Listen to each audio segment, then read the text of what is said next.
Baiklah, selamat malam orang-orang muda dimanapun saudara berada. Bersama saya Samuel Noti dalam materi Global Youth Day di pelajaran yang kedua dengan judul Tuhan Aku Akan Pergi.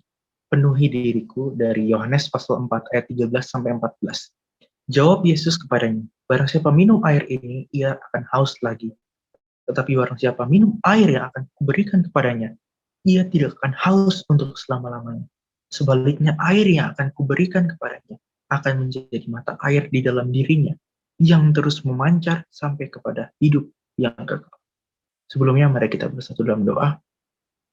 Bapa di surga, kuasailah hamba-Mu dan juga pemirsa dengan kuasa Roh Kudus Tuhan agar firman ini boleh benar-benar hidup dan nyata dalam kehidupan kami. Dalam nama Yesus kami berdoa, amin. Sebuah kabar yang mengguncangkan datang dari kota Manhattan diceritakan pada materi kali ini. Di kota New York, Manhattan, seorang bernama Ruslana Kurshinova, seorang model aktris yang sangat cantik dan sangat terkenal bahkan di belahan bumi manapun. Ya. Pada tahun 2008 menjadi sebuah kabar yang sangat mengguncang warganet bahkan dunia ketika dia mengakhiri hidupnya melompat dari apartemen lantai 8 di kota Manhattan. Sebuah kabar yang tidak dapat diterima oleh orang tuanya pada waktu itu. Ketika investigasi dimulai ya, dan memaparkan lontaran-lontaran alasan-alasan mengapa Ruslana ini yang sebenarnya tidak dapat disangka, tidak dibayangkan mengapa dia harus melakukan hal ini, karena memang wanita ini adalah wanita yang namanya model, dia masih mempunyai uang, tenaga, dan memiliki segala sesuatu, bahkan masa depannya masih sangat cerah. Ya, kenapa harus mengakhiri hidupnya dengan cara yang seperti ini? Nah, oleh karena itu investigasi terus dilakukan, mencari tahu sebenarnya alasan mengapa sampai Ruslana ini melakukan hal ini. Lalu ditanya, diinvestigasi kepada sahabat-sahabat terdekatnya, dan kesimpulan pertama adalah dia yang mau untuk mengakhiri hidupnya dengan sendirinya.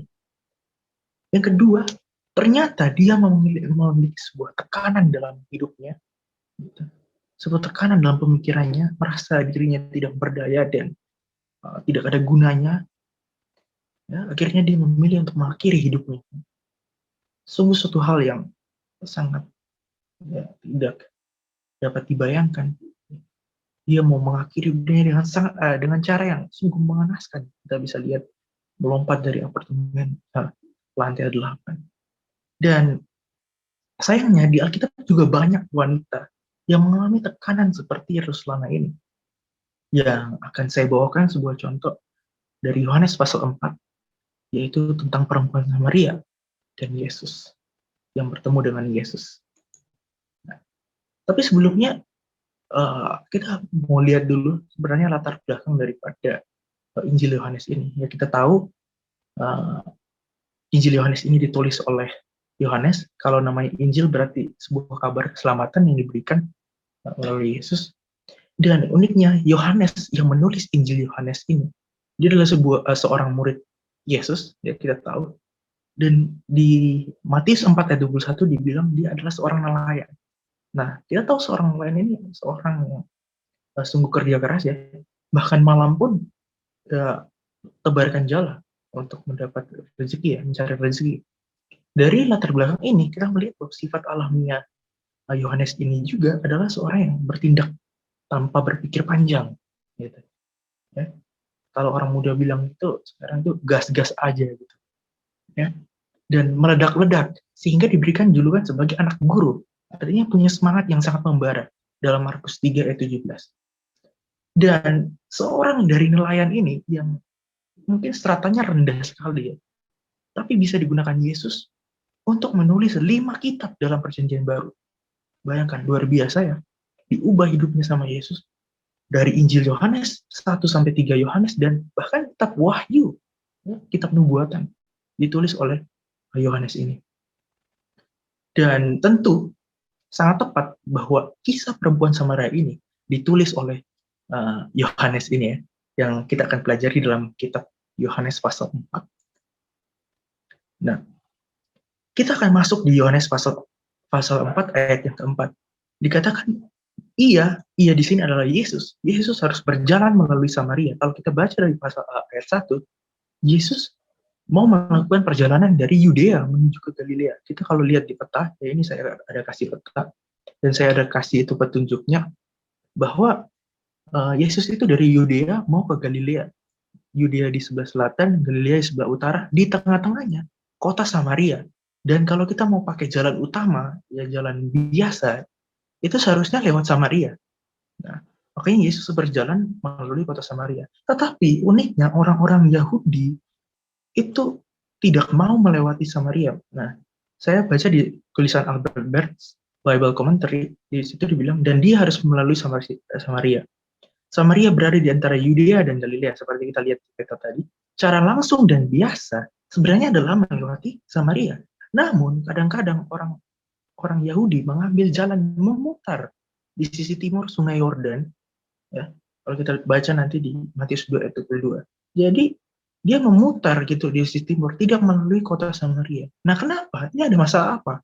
Kalau kita baca sejarahnya, ya, sebenarnya waktu itu kerajaan Asyur, maksud saya kerajaan Israel itu terbagi menjadi dua, kerajaan utara dengan ibu kota Samaria dan kerajaan selatan ibu kotanya Yerusalem, gitu, atau kerajaan Yehuda atau Yudea. Nah, lalu kerajaan Asyur menyerang kerajaan utara, kerajaan Israel.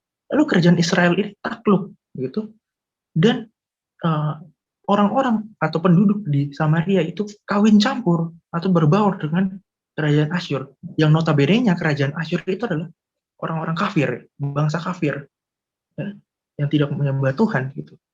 Nah, bangsa Yehuda, orang-orang Yudea melihat bangsanya, apa ya, istilahnya kayak masih bangsanya gitu, yang dipilih Tuhan, sudah berkawin campur dan bangsa asing, mereka melihat bahwa ini sudah bukan umat Tuhan lagi.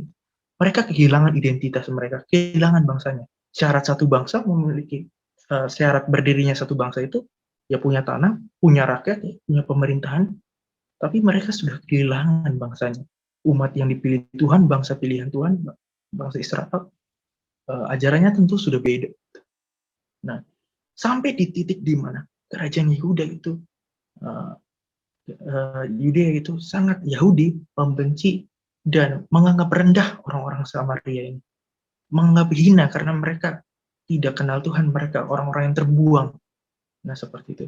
Nah, inilah mengapa orang-orang Yahudi itu sangat punya gap, ya, istilahnya punya tembok pemisah suku, agama, rasnya dengan orang-orang Samaria ini.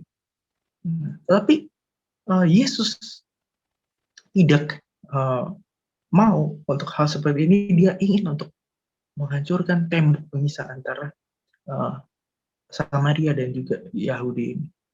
Nah, lalu kita masuk kepada ceritanya bahwa di Yohanes 4 ayat 4 sampai 6, ya, ketika Yesus masuk ke kota Samaria itu, dia beristirahat karena perjalanannya kita tahu ya, Yesus manusia, dia merasa capek, lalu dia masuk ke kota yang bernama Sikar, atau desa maksud saya yang bernama Sikar, beristirahat di situ. Sedangkan murid-muridnya itu mencari makan, ya, di kota, sedangkan Yesus beristirahat.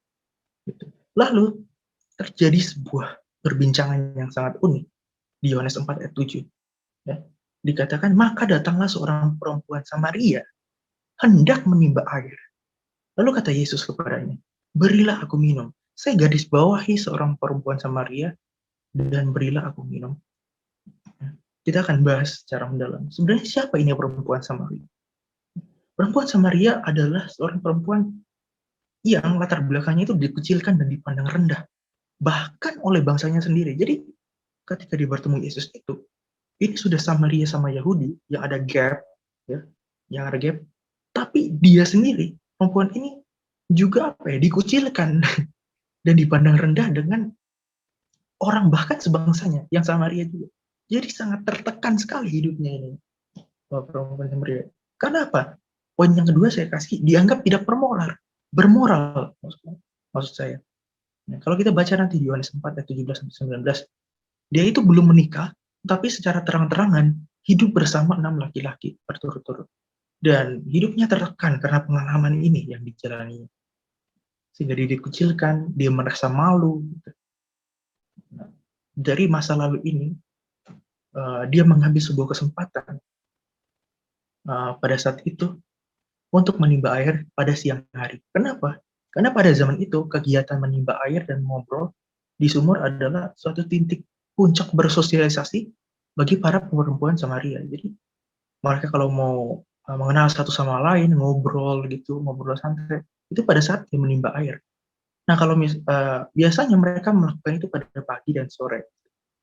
Nah, perempuan ini supaya dia tidak dilihat dan dianggap diejek, bahkan dihina, dia mengambil waktu siang hari untuk menimba air. Nah, sekarang kita lihat apa yang Yesus lakukan. Yesus memulai dengan inisiatifnya sendiri, lalu dia meminta apa? Berilah aku minum. Ini sebuah hal yang unik ya, saudara-saudara. Yesus itu malah meminta tolong gitu. Malah meminta tolong, bukan apa ya, memarahi atau merasa enggan karena kamu Yahudi, kamu Samaria, saya Yahudi, tidak ada ini. Maksudnya tidak ada untuk tolong menolong apa segala macam. Bahkan sampai Yesus tidak memulai dengan perkenalan. Perkenalan pun enggak gitu. Ya. Apalagi ini suatu hal yang apa ya, menganggap rendah diri ya. Padahal Yesus ini di poin kedua saya bilang dia ini adalah seorang pemberi. Sebenarnya dia tidak butuh air, gitu. Tapi dia meminta tolong. Nah, ini sebuah metode penginjilan yang saya bisa bilang yang dibuat Yesus. Bagaimana metode penginjilan yang dibuat Yesus adalah memulai percakapan dengan menempatkan posisi di bawah dari orang yang terhina yang mau dijangkau. Ini luar biasa ya. Merendahkan hati, gitu. Menempatkan posisi. Padahal sebenarnya dia nggak butuh air. Gitu. Lalu yang kedua, metode yang digunakan Yesus untuk menginjil, menjangkau adalah meminta hal yang dipunyai si perempuan Samaria. Terkadang kita kalau menginjil sama orang lain gitu, kita menganggap diri kita itu berkelebihan dan orang lain itu berkekurangan yang kita mau jangkau. Tapi Yesus memulai dengan menempatkan dirinya itu di bawah. Ya kalau minta air, berarti kan posisinya di bawah gitu. Dari orang Samaria ini. Tetapi yang luar biasa dari metode penginjilan Yesus adalah mental Yesus itu di atas target yang akan dijangkau. Dia berani, dia sudah siap dengan sebuah percakapan yang sebenarnya membangun untuk mengenal siapa sebenarnya Yesus ini dan apa yang akan dia kabarkan kepada perempuan Samaria ini. Nah, ceritanya mulai berkembang ke arah yang lebih baik, saudara-saudara, di Yohanes 4 ayat 9-10. Masa kan engkau seorang Yahudi minta minum kepadaku seorang Samaria? Ya, ini respon biasa ya seorang manusia. Ya, kalau ada gap, ya aku nggak kenal kamu, apalagi kamu ada masa lalu yang tidak baik sama aku gitu kan. Lalu ayat 10, jika engkau tahu tentang karunia Allah, ini Yesus menjawab, siapakah dia yang berkata kepadamu, berilah aku minum, niscaya engkau telah meminta kepadanya dan ia telah memberikan kepadamu air hidup. Yesus bilang, kalau kamu tahu aku sebenarnya ini siapa, maka aku telah memberikan kepadamu air hidup. Nah, Yesus ini kan tidak memulai perdebatan ya. Kalau kita baca di Efesus 2 ayat 14, Yesus itu membawa damai ketika ada perseteruan antara dua belah pihak. Ya sebenarnya di pikiran manusia ini perlu ditanggapi. Dari pikiran manusiawi itu harusnya perlu ditanggapi. Tapi Yesus tidak memulai itu.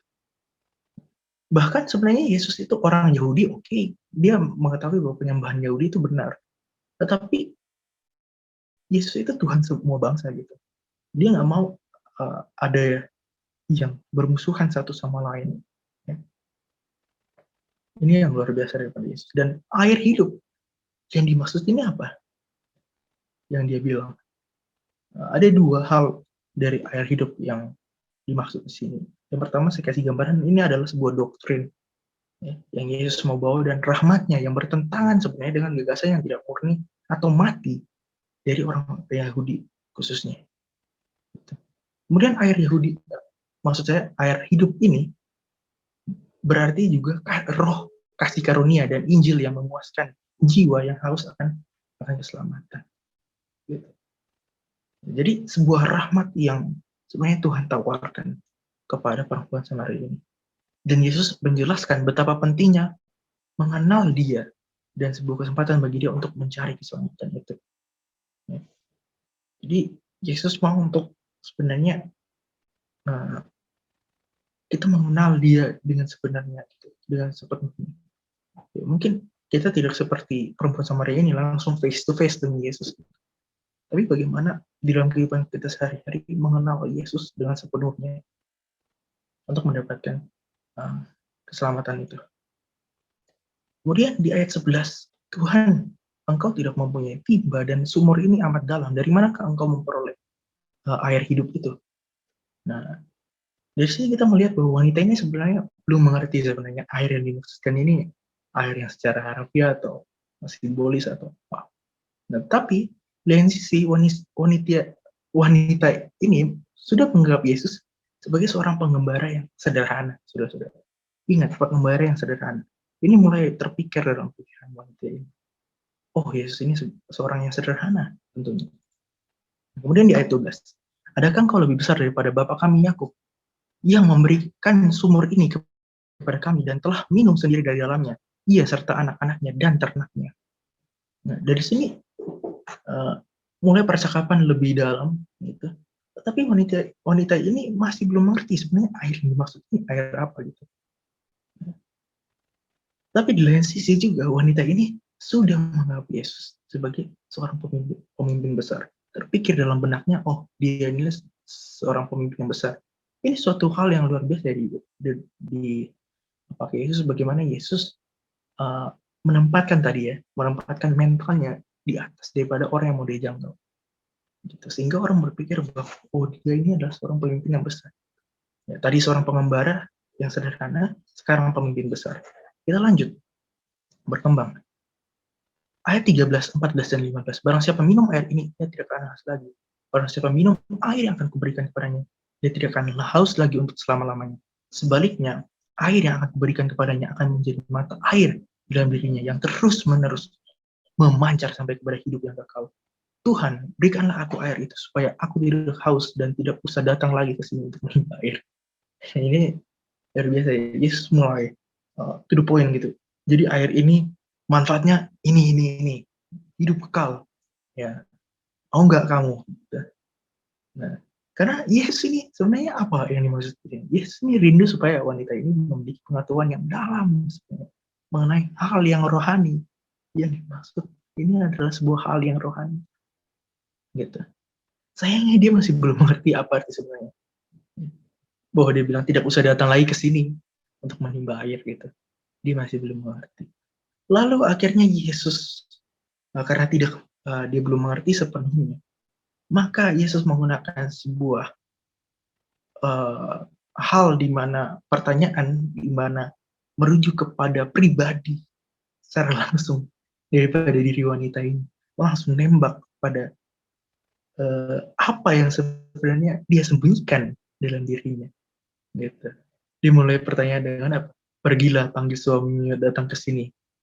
Lalu dia jawab, aku tidak mempunyai suami. Yesus melanjutkan, tepat katamu bahwa engkau tidak mempunyai suami sebab engkau sudah mempunyai 5 suami dan yang ada sekarang padamu bukanlah suami. Dalam hal ini engkau berkata benar. Nah, ini dia mau menyatakan kuasanya agar sebenarnya dia mengerti apa yang Yesus maksudkan. Ya. Luar biasa, semuanya itu terbongkar. Semuanya terbuka di hadapan Yesus. Dan kali ini, wanita ini menyadari dan menyimpulkan bahwa Yesus adalah seorang nabi. Ingat, yang tadi pertama adalah seorang pengembara yang sederhana, yang kedua dia menganggapnya seorang pemimpin yang besar, dan yang ketiga menganggapnya seorang nabi. Apakah hanya sampai di nabi? Ya kita lihat nanti ya. Tentu tidak. Ketidaktahuannya dan keberdosaannya terbuka di hadapan Yesus. Saudara-saudara, mungkin kita tidak face to face yang saya sudah bilang tadi. Tetapi semuanya itu terbuka di hadapan Yesus. Terbuka di hadapan Tuhan. Secara mata iman, kita dekat dengan Yesus. Yesus ada di sekeliling kita. Gitu. Tapi saya pernah baca, maksud saya pernah baca sebuah kutipan bahwa semakin kita dekat kepada Yesus, semakin jelaslah kesalahan kita. Artinya apa? Tuhan mau kita datang, sebenarnya Tuhan mau kita datang kepadanya, mau minta pengampunannya, meminta rahmat-Nya. Kemudian di Yohanes 4 ayat 19 dan 19, 25 dan 26 ya, dikatakan, Tuhan, Tuhan, nyata sekarang pada aku bahwa engkau seorang nabi. Dia menegaskan. Dan ketika dia sudah mengakui Yesus ini adalah seorang nabi, maka inilah sebuah momen yang luar biasa. Yesus mau mengungkapkan wahyu yang terbesar. Bahwa sebenarnya ada Injil yang harus disampaikan kepada wanita ini.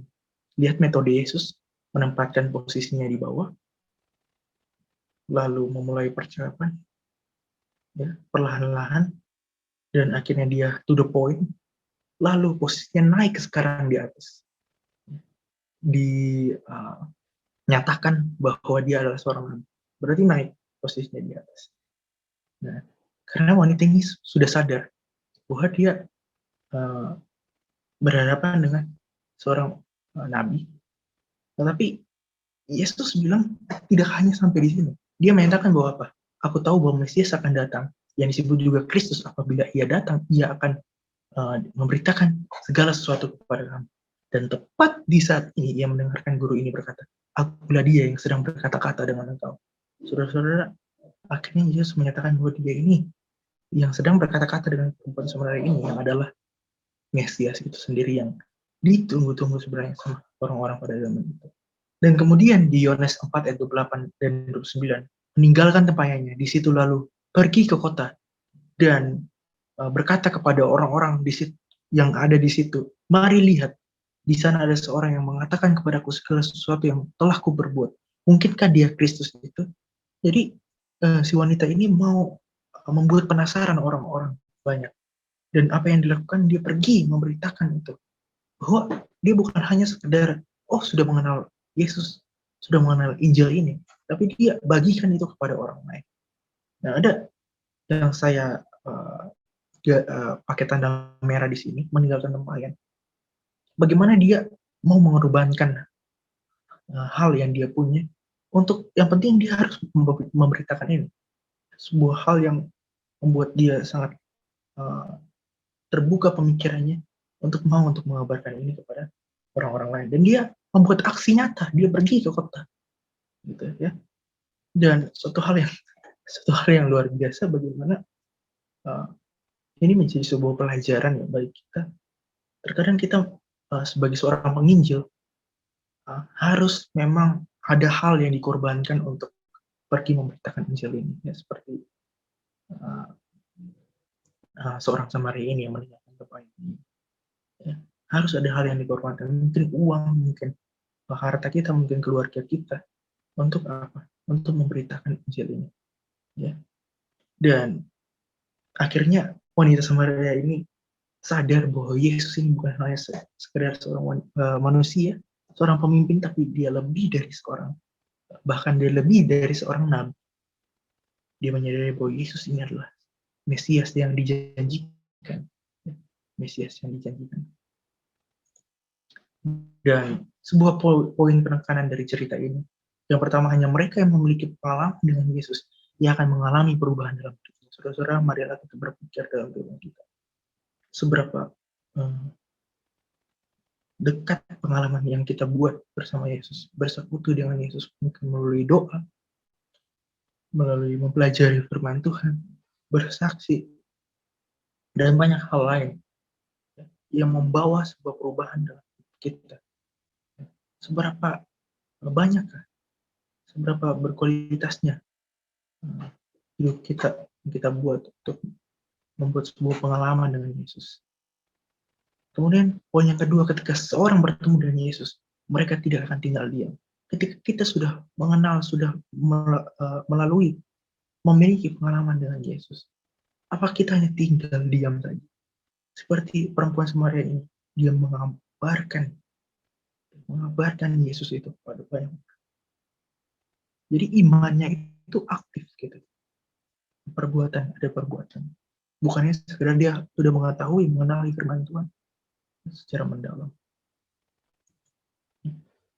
Tapi suatu yang unik saya baca di Ellen G. White, Kerinduan Segala Zaman, halaman 198. Sebuah hal yang unik di sini dikatakan bahwa Segera sesudah ia mendapat juru selamat, ini wanita Samaria itu membawa orang-orang lain pula kepadanya. Ia membuktikan dirinya seorang pengabar Injil yang lebih cakap daripada murid-murid Tuhan sendiri. Jadi sebuah hal yang sangat kontras ya. Yang digambarkan Ellen G. White antara wanita Samaria dan murid-muridnya yang selalu mengikuti Yesus. Dia bilang di sini wanita Samaria ini menjadi pengabar Injil yang lebih cakap dari murid-muridnya. Mereka mencari makan, mereka menganggap Yahudi dan Samaria punya gap. Ya. Tidak ada rasa ingin untuk, ini ada panen yang harus kita tuai dari kota ini, dari kota Samaria ini. Yang orang-orang yang banyak berharap, mereka tidak berpikir sampai ke sana. Mereka tidak melihat pekerjaan besar ini, tapi justru wanita melalui orang yang sangat tertekan, yang sangat dibenci pada saat itu, yang malah seluruh kota mendengar kabar Juru Selamat ini sungguh hal yang sungguh luar biasa ya, digambarkan Ellen G. White. Dan ini menjadi sebuah iman yang praktis, dibilang bekerjanya iman yang praktis. Dan saya menutup dengan sebuah kisah Juan Napoli. Dia adalah seorang nelayan. Biasanya dia memancing atau menjala ikan di daerah jembatan Golden Gate di San Francisco, California. Kita lihat ini jembatannya. Di bawahnya biasa dia di sungai itu bekerjanya. Dan biasanya dia menangkap ikan salmon ya, di daerah yang sekitar 27 mil dari jembatan ini. Nah, satu kali menjelang siang, perahunya itu penuh dengan ikan, ya, sudah mendapat cukup banyak ikan dan penuh, dan dia berencana melakukan perjalanan pulang kembali ke rumahnya. Nah, sekitar kurang dari 1 mil dekat dengan dermaga yang dia untuk bersandar perahunya di dekat jembatan Golden Gate ini, dia melihat banyak orang yang meminta tolong, teriak-teriak minta tolong karena tenggelam. Saya tidak digambarkan di sini kenapa, ya, penyebabnya, tapi banyak orang meminta tolong, ya, berusaha untuk mengapung di sungai itu, berusaha untuk mengapung, tapi ini sudah dekat kira-kira 1 mil lagi. Nah, tapi Napoli ini sangat sangat kasihan dengan orang-orang ini, ya, dengan gelombang air yang cukup deras pada saat itu, dan di sini dikatakan matanya dipenuhi air mata sementara melihat orang-orang yang berjuang gitu. Lalu dia bilang seperti ini, dia berpikir dalam hati, aku harus menyelamatkan sebanyak mungkin yang bisa diselamatkan. Dan dia mau untuk menyelamatkan orang-orang yang sedang berjuang, yang sedang tenggelam, meminta tolong ini. Nah, lalu apa yang dilakukan? Langsung dia tanggap, dia melemparkan semua ikan salmonnya di laut, ya, supaya ada tempat di mana orang-orang yang sedang berjuang ini, ya, mengapung, supaya bisa ditampung di perahu itu. Bayangkan dia membuang semua ikan-ikannya yang telah penuh. Dan bayangkan, ikan yang ditangkapnya itu memiliki kisaran nilai sekitar $3.000 Amerika Serikat. Nah, luar biasa itu. Kalau misalnya kalikan 14.000 sudah berapa, saudara-saudara? Sangat cukup mahal ya. Jadi setelah 6 jam berjuang, dia akhirnya dapat menyelamatkan 54 orang ditaruh dalam perahu itu, dan 16 orang dibuat untuk melemparkan tali, lalu mereka memegang untuk dibawa ke jembatan itu. Saudara-saudara, luar biasa, ada sebuah pengorbanan yang $3.000 Amerika Serikat, bayangkan. Saudara-saudara, dia harus buang demi menyelamatkan orang-orang. Ini tentu sebuah pengalaman yang luar biasa yang dialami juga oleh wanita Samaria ini. Dia mengatakan bahwa aku harus menyelamatkan sebanyak mungkin yang diselamatkan. Jadi menjadi sebuah tantangan bagi kita. Bagaimana ketika kita mau mengabarkan Injil juga, kita tidak hanya tinggal diam mengenali firman Tuhan, tidak hanya tinggal diam, kita mau beritakan karena banyak orang yang membutuhkan pengharapan itu, pengharapan Kristus dalam diri kita. Biarlah pelajaran ini menjadi sebuah kekuatan bagi kita, bahwa minta Tuhan penuhi diri kita, ya, penuhi diri kita dengan air hidup itu, dan ketika kita sudah mendapat air hidup itu, ya, dipenuhi dengan kuasa Kristus. Maka Injil atau air hidup ini, marilah kita bagikan kepada orang lain. Jangan tinggal diam. Inilah menjadi pengharapan bagi kita. Kita berdoa. Bapa surga, kami membutuhkan air hidup Tuhan untuk memenuhi diri kami, dan kuasa Tuhan, petunjuk Tuhan dalam hidup kami, untuk kami dapat memberikan, memberitakan ini Yesus, Injil Yesus kepada orang-orang, sehingga orang-orang dapat mengenal Yesus dan mereka mendapatkan pengharapan dan juga keselamatan, pengampunan daripada Yesus. Tolong kami ya Tuhan, berkati teman-teman yang menonton ini, semoga mereka diberikan kekuatan Yesus. Dalam nama Yesus kami berdoa, amin.